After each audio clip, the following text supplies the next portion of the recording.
કેમ છો? મજામાં? સુવાક્યની દુનિયામાં, સુવિચારની દુનિયામાં આપનું સ્વાગત છે. મારા મિત્રો, એવું કહેવાય છે કે સકારાત્મકતા એટલે કે પોઝિટિવિટી તે દરેક વ્યક્તિના જીવનનું બહુ અર્થપૂર્ણ અને મહત્ત્વપૂર્ણ પાસું છે. આવી જ કોઈ વાતને સુવિચાર તરીકે હાર્બેલ ટીમે ખૂબ સરસ રીતે લખ્યું છે. આજનો જે સુવિચાર છે તેનો વિષય છે સવાર એટલે કે મોર્નિંગ. હાર્બેલ ટીમે લખ્યું છે કે સકારાત્મકતા અને આરોગ્યપ્રદ આદતોથી આપણે આપણું જીવન, આપણી સવાર વધારે સારી, બહેતર બનાવી શકીએ છીએ. મારા મિત્રો, વાત ખૂબ જ સીધી છે, ખૂબ જ સરળ છે, એટલી જ મહત્ત્વની છે.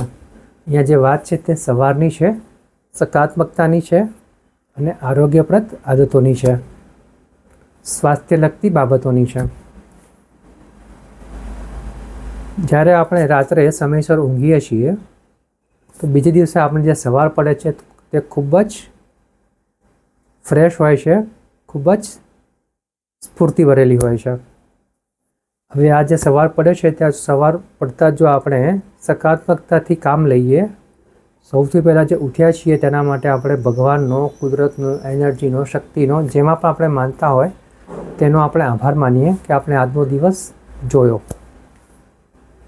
સકારાત્મકતાની શરૂઆત થઈ ગઈ. તેના પછી આપણે જે સ્વાસ્થ્યપ્રદ બાબતો છે, સ્વાસ્થ્યપ્રદ આદતો છે, તેને આપણા જીવનમાં ઉતારીએ. એટલે કે સવારે ચાલવા જવું, સારા આરોગ્યને લગતી કસરતો કરવી, થોડા યોગ કરવા, થોડી શ્વાસોશ્વાસની પ્રક્રિયા કરવી.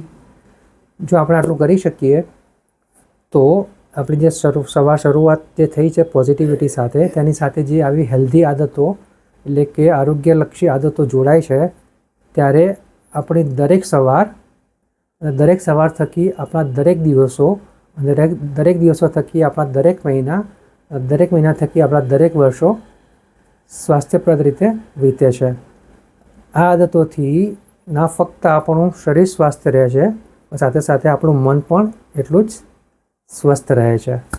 એટલે તંદુરસ્તી સાથે મંદુરસ્તી પણ એટલી જ મહત્ત્વની છે. તો બસ મારા મિત્રો, આપણે આપણી શરૂઆત સકારાત્મકતાથી કરીએ અને સાથે આરોગ્યપ્રદ જે કંઈ આદતો છે તેને જોડીએ, ખાવાની આદતો સુધારીએ, કામ કરવાની આદતોમાં થોડો સુધાર લાવીએ. જો આ બધી સારી આદતો આપણા જીવનમાં ઉતારીએ તો ચોક્કસ જ આપણે આપણા જીવનને ઓર વધારે સારું, બહેતર બનાવી શકીએ. Thank you.